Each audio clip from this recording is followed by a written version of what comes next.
Good morning. In the early morning hours of March 26th of 2024, the motor vessel Dali crashed into the Francis Scott Key Bridge, tragically killing 6 people and causing catastrophic damage to our region.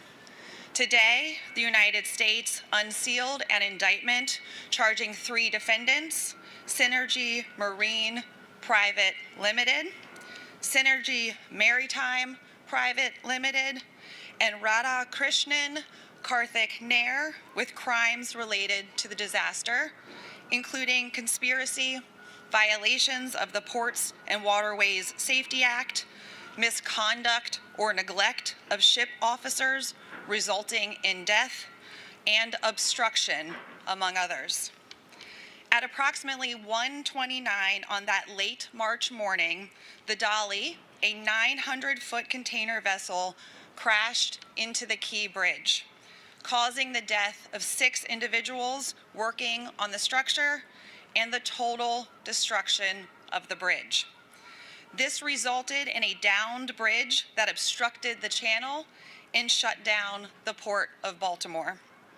The port did not fully reopen until June of 2024, more than 2 months after the crash. And although reconstruction of the bridge is ongoing, the state of Maryland does not expect it to be completed until 2030. In the meantime, Maryland residents and commuters remain unable to use a portion of the eastern span of I-695. As alleged in the indictment, the Dali struck the Key Bridge because it lost power twice in a 4-minute period of time prior to striking the bridge. The first power loss was likely caused by a loose wire in a high-voltage switchboard, but critical systems on the Dali were designed with redundancies and automatic restart capabilities, so the Dali quickly regained power after the first blackout. However, shortly after the vessel regained power, a second loss of power occurred. The second loss of power happened because the defendants relied on a flushing pump to supply fuel to 2 of the Dali's generators. The flushing pump, however, did not automatically restart. Instead, it needed to be manually restarted. When the flushing pump was not restarted in time after that first blackout, the ship's 2 running generators became starved of fuel, causing a second blackout. The indictment alleges that if the Dali had been using the proper fuel supply pumps, then the vessel would have regained power in time to safely navigate under the Key Bridge. But because the ship was using the flushing pumps, which did not have the redundancies, the ship did not regain power in time. As alleged in the indictment, the use of the flushing pump, a non-redundant fuel supply pump, was a hazardous condition under U.S. Coast Guard regulation and a violation of international law. The indictment further alleges that since 2020, the operators of the Dali, Synergy Marine and Synergy Maritime, use the flushing pump as a continuous fuel supply pump on at least 3 vessels, including the Dali, and that Synergy employees, including Karthik Nair, knew about the improper use of the flushing pump and the risks that it presented. As alleged in the indictment, Nair and others took steps to hide the use of the flushing pump on the Dali both before and after the crash.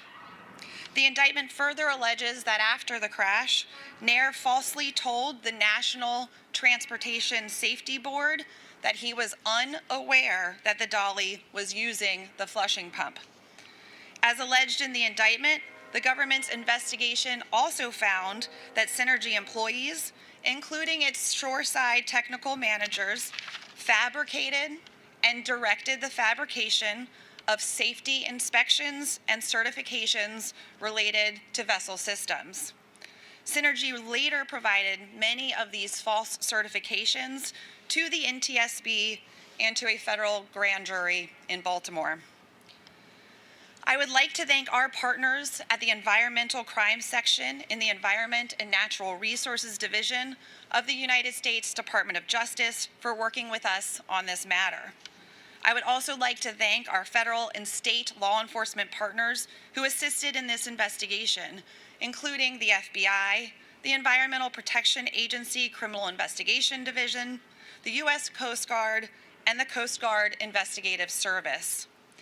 I especially want to thank the first responders who quickly cut off traffic to the Key Bridge and who engaged in rescue efforts following the elision, including the Maryland Transportation Authority, the Baltimore City Police Department, the Baltimore County Police Department, Maryland State Police, and the United States Coast Guard. I also want to note that an indictment is only an accusation. All defendants are presumed innocent until proven guilty at a trial beyond a reasonable doubt. We look forward to pursuing our case at trial. I will now turn it over to Adam Gustafson, the Principal Deputy Assistant Attorney General for the Environment and Natural Resources Division. Thank you. Thank you, U.S. Attorney Hayes, and thanks to your team in the U.S. Attorney's Office for your partnership in this case. Good morning, I'm Adam Gustafson. I'm the Principal Deputy Assistant Attorney General at the Environment and Natural Resources Division in the Department of Justice. We join the U.S. Attorney's Office in prosecuting this important matter. The indictment alleges criminal conduct that led to the death of 6 Maryland residents, the destruction of the Key Bridge, the discharge of pollution into the Patapsco River, the closure of the Port of Baltimore, causing billions of dollars worth of damage. The catastrophic elision on March 26, 2024 occurred within the Chesapeake Bay watershed at the western edge of the bay. When the Dali crashed into the Key Bridge, massive pieces of the bridge fell into the Patapsco River, along with vehicles, cargo containers, and other debris. The crash also resulted in the discharge of oil into the water. Following the laws for the safe operation of commercial vessels is essential to doing business in our nation's ports, especially the Port of Baltimore on the Chesapeake Bay, our nation's largest estuary. We enforce these laws to protect the public from disasters like the one that brought us here today. The indictment we've unsealed today alleges that Synergy and its employees, including Karthik Nair, broke the law in ways that caused this tragedy. The Dali twice lost power in the early hours of March 26, 2024. Without power, it could not safely navigate the bridge. The first power outage was likely caused by a loose wire. Although the Dali restarted, we allege that the second outage prevented the Dali from being able to avoid the bridge. We allege that that second outage resulted from the Dali's use of an unapproved flushing pump in the fuel oil supply system. That unapproved flushing pump was a problem because it did not automatically restart after the first outage. We allege that Synergy knew about the improper use of the flushing pump on the Dali and on other Synergy vessels, and willfully failed to notify the Coast Guard of this hazardous condition. We allege that the possibility of such a catastrophic power failure should have been no surprise to Synergy. In fact, the Dali experienced 2 blackouts at port the day before the elision. And we allege that Synergy's employees didn't investigate or report those blackouts as the law requires. We also allege that the defendants provided false documents and false statements to the NTSB during its investigation. In the time since the crash, the initial economic fallout has continued to expand. The Key Bridge carried about 12 million vehicles annually. That's about 23 vehicles every minute. Some of those vehicles are left without any efficient route, including trucks carrying hazardous materials that can't use the tunnels under the harbor.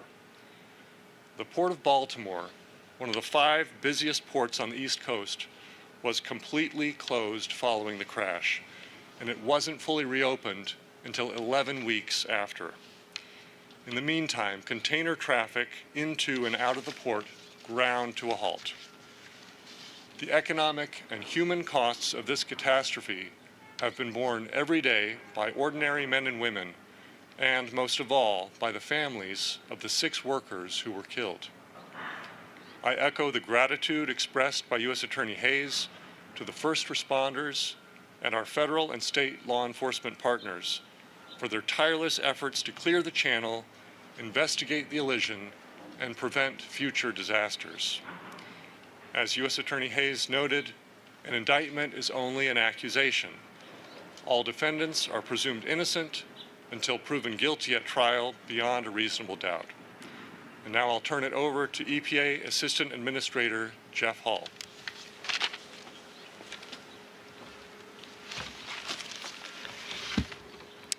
Good morning. I'm Jeffrey Hall, the Assistant Administrator for the Office of Enforcement and Compliance Assurance at the EPA. Our Criminal Investigations Division worked on this case with the FBI and the Coast Guard from the beginning to develop it. I want to thank the Department of Justice colleagues for bringing this indictment today. EPA special agents were among the first aboard the MV Dali after it struck the bridge because it carried over 760 tons of hazardous materials. Our criminal investigation agents are specially trained to operate in high hazard environments, including in disasters and in the aftermath of chemical releases and in confined spaces. So that day, they donned protective gear, deployed air monitors, navigated a maze of dislodged cargo containers, and assessed the threats to the city and the river coming from the ship. They ensured that there was no immediate danger of a major release of hazardous materials. And then our agents' role transitioned to working alongside the FBI and Coast Guard as a co-lead in this investigation. Their hard work resulted in this indictment today. Although we are fortunate that not all of the hazardous materials escaped their containers, some materials did, including oil and other chemicals. Pieces of the bridge, vehicles, and other debris that fell into the Patapsco River, which is used in international commerce, polluted it and obstructed its navigability. But we narrowly avoided worse. Certainly, but for the quick action of MDTA, there could have been many more deaths from passersby on the bridge. And when a ship strikes a bridge, it and its cargo, as well as whatever else hazardous might be on the bridge at the time, can poison rivers, large watersheds like the Chesapeake, cities, and their drinking water, causing harm and disruption and requiring intensive cleanup. Indeed, hazardous materials routinely crossed the Key Bridge as the only route in the area, and its destruction means that they now must take longer routes through other areas of the community. We cannot allow ourselves to be placed in such a vulnerable position. This administration and the EPA are committed to ensuring that foreign corporations do not profit off of polluting America. The United States is not a safe harbor for third world pollution. Toxic substances, illegal pesticides, and even hazardous waste enter the United States every day, sometimes illegally, and they do so on foreign ships that pollute our waters. Until America can reindustrialize, we must vigilantly police these dangerous imports and the vessels carrying them to ensure that they comply with our laws and that we protect our nation. This is precisely the type of situation that must not happen again. Foreign flagged vessels with foreign crews carrying dangerous cargo cannot flout our laws, poison our communities, and destroy our infrastructure. We proudly join the U.S. Attorney's Office in prosecuting this case. We will rely on the Department of Justice to prove its allegations in court. Thank you. Now you'll hear from Special Agent in Charge Jimmy Paul of the FBI Baltimore Field Office.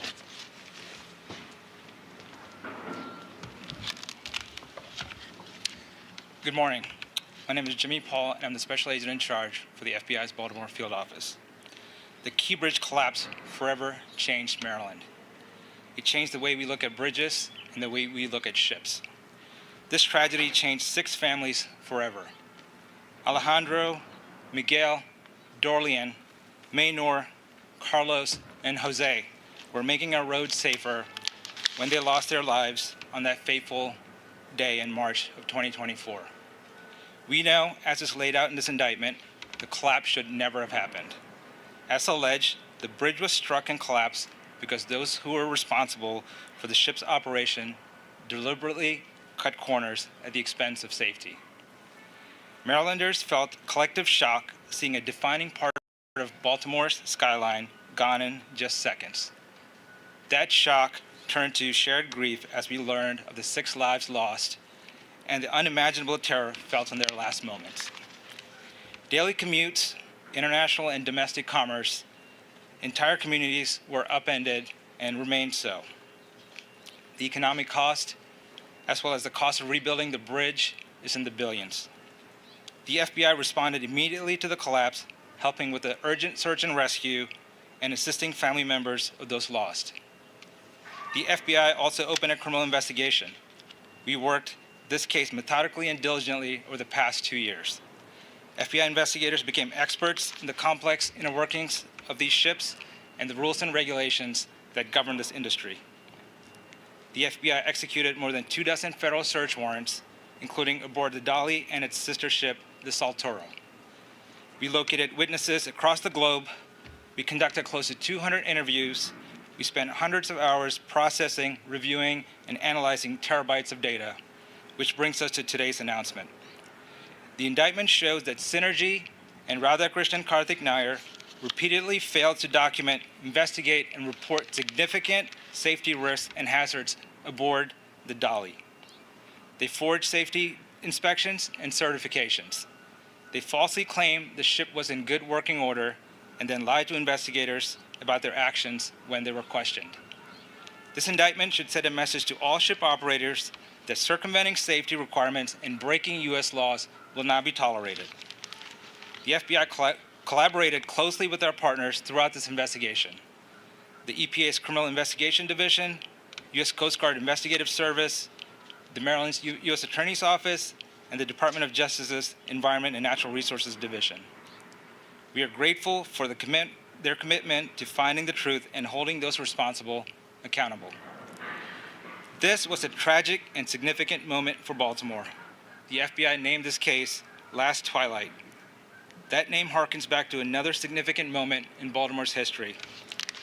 The phrase, "at the twilight's last gleaming," is from our national anthem, and the Star-Spangled Banner was penned on a vessel in the waters near where we stand today, where the bridge once spanned and where 6 lives were tragically lost. The altered skyline is a constant reminder of this tragedy. For the FBI, it also serves as a reminder of our commitment to finding the truth and to bringing justice to everyone affected.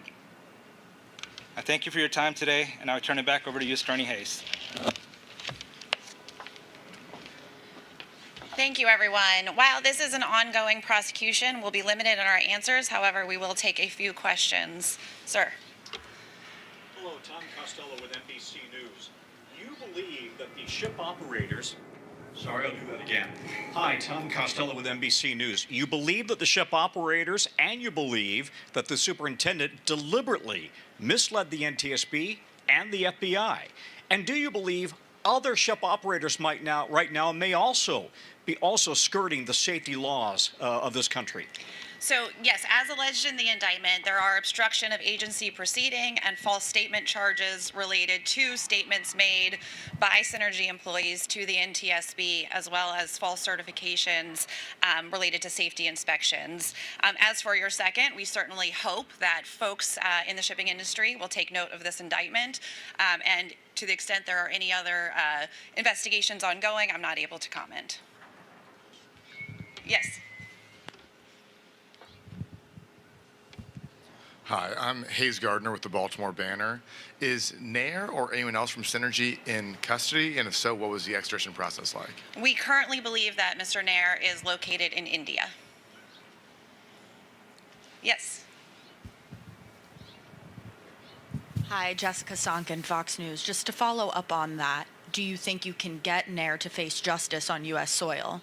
We are going to enforce and use all of our available law enforcement tools to attempt to do just that. And given litigation and other pending factors, do you think this 2030 reopen date will hold? I'm not able to comment on that. That would something I would refer over to the state. Yes, sir. Oh, Hi, sorry. wherever the mic goes. Campbell Roberts from the New York Times. Does the settlement that was reached to the civil side of the DOJ, could that be affected by the findings of fraud or obstruction or other things that might have misled authorities about what actually happened? We view that settlement as separate. The individuals here were not involved in that specific settlement, so I won't comment directly on that, but we do view them as separate and unrelated to the criminal investigation as of this time. Yes. Hi, it's Scott Massioni with WYPR News.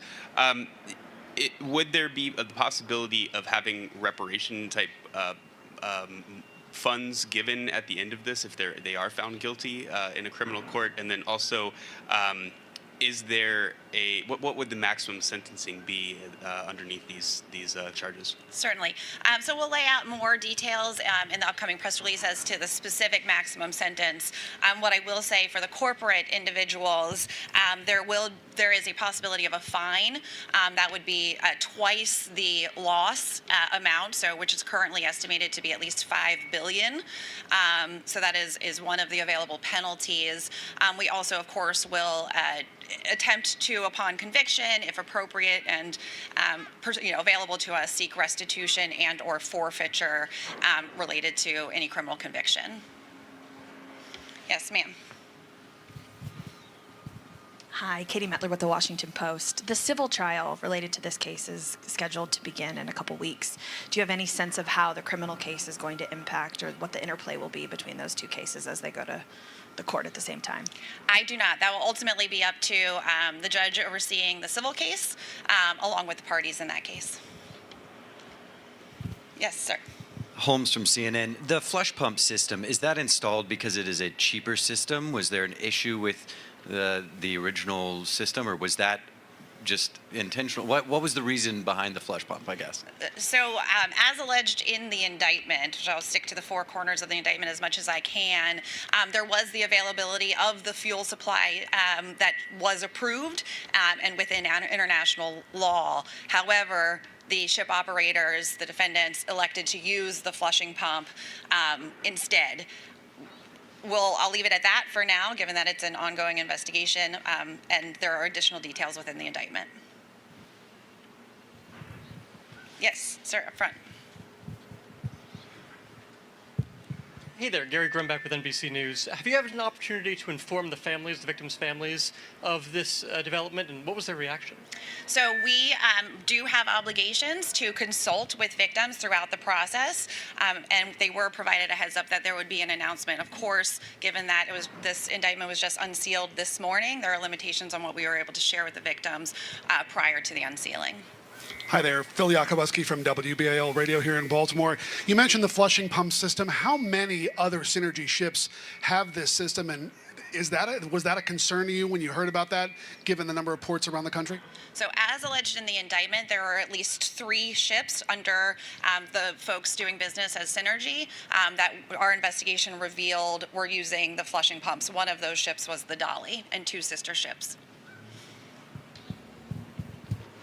Tommy Clark, WBAL TV. Can you just explain this flush pump system?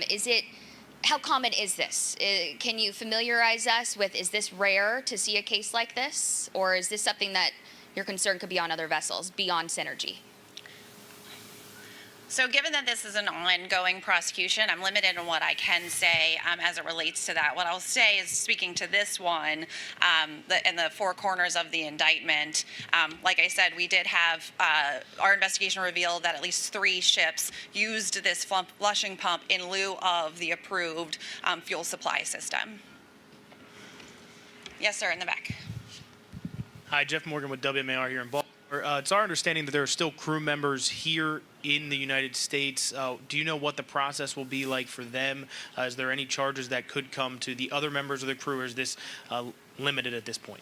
So as of this point, we have the two corporations and the third defendant, an individual who's charged. It's an ongoing investigation, and we will bring any additional charges if and when appropriate.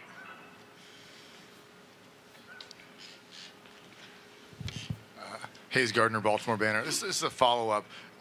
Regardless of charges, the crew members who remain here, they could be kept here for other reasons, to be a witness. Did you expect those crew members to remain here indefinitely? At this stage, there are crew members that are still located in the United States, and we will continue to work with the appropriate authorities to determine their status going forward. Hello, Katie Metler from The Post. When was the NTSB notified that they had been given false information by Synergy and their employees? That is not contained within the indictment, so I will not be able to answer that one today. Sounds good. Yes, sir. Can you clarify those crew members who are still in the United States, are they being held here in some capacity by the DOJ? In other words, are they restricted and not allowed to leave? I'm going to ask any of the folks behind me to correct me if I am wrong. However, my understanding is that they are here by agreement with various authorities within, so not in custody or not otherwise held, but have agreed thus far to stay present in the United States. Do you know how many?